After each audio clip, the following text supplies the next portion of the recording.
Hay un lugar en la literatura donde el aire pesa, donde el polvo es la memoria de los huesos y donde las voces de los muertos no son un eco del pasado, sino el sonido constante, persistente, del presente.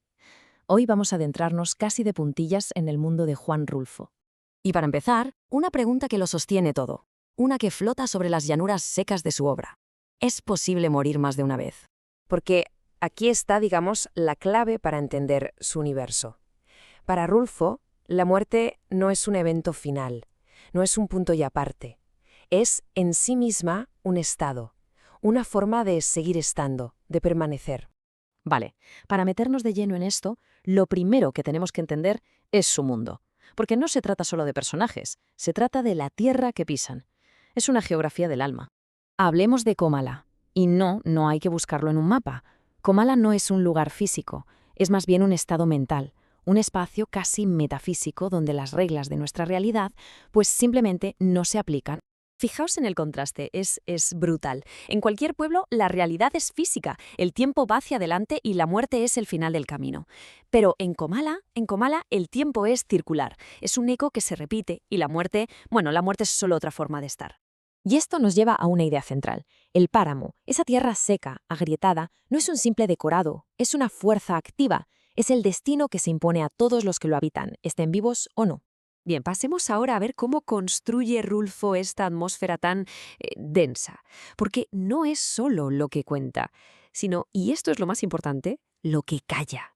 Hablemos de la voz del silencio. Cualquiera que lee su obra se da cuenta de algo casi al instante. La escasez de diálogo. Sus personajes no conversan, apenas murmuran. Lo que intercambian son fragmentos, no historias completas. Y claro, la pregunta evidente es, ¿por qué esa austeridad con las palabras? ¿Es solo un recurso de estilo, sin más? No, que va, es algo mucho más profundo. Hablan poco porque el propio aire pesa, como si sofocara las palabras. La soledad en Rulfo no es un sentimiento, es una condición casi física, una fuerza de la naturaleza, como la gravedad. Es que esta idea conecta de una forma increíble con la filosofía. Es como si Rulfo llevara al extremo literario esa famosa frase de Wittgenstein: hay experiencias tan abrumadoras que el lenguaje simplemente no es capaz de contenerlas. Así que la clave es esta. El silencio en su obra no es la ausencia de sonido, es una presencia. Se puede oír. Es el zumbido de fondo de la soledad, de la culpa y del abandono. Y en el centro de este mundo silencioso y fantasmal hay una figura que lo define todo, una que impone su ley incluso después de haberse ido, después de muerto. Pedro Páramo. No hay que pensar en él como un simple personaje. Él es el sistema. Es la ley absoluta de Comala, el dueño de la tierra, de las vidas y, lo que es más aterrador, de los deseos de todos los demás. Y la historia se pone en marcha, con una búsqueda que nos suena a todos, ¿verdad?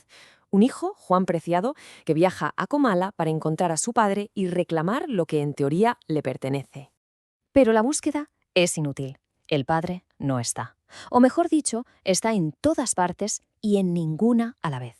Juan Preciado no encuentra a un hombre, solo encuentra los murmullos, los ecos de su poder y de sus crímenes.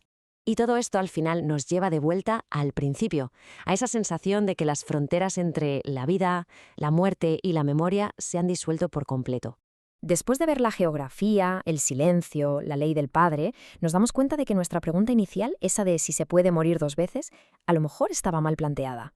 No, la pregunta que de verdad te deja helado, la que nos lanza Rulfo, es otra.